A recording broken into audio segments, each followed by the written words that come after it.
John 3:16 is probably the most well-known Bible verse ever. But what does it really mean? Let's look at the context of it.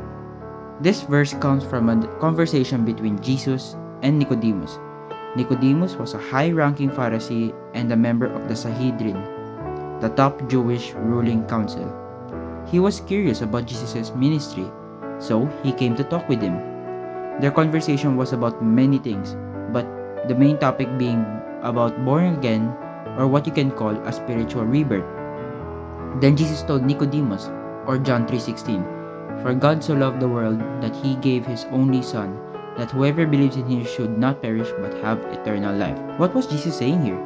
That God, Jesus' Father, loved us so much. I mean, come on, he literally created us and the whole universe, that he gave his only begotten son, or Jesus, to die on the cross for all of our sins. And because of that sacrifice, anyone who believes in Jesus and has faith in him will have eternal life with God in heaven. It's that simple. We are all sinners, you, me, everyone, and by ourselves we deserve judgment or eternal separation from God.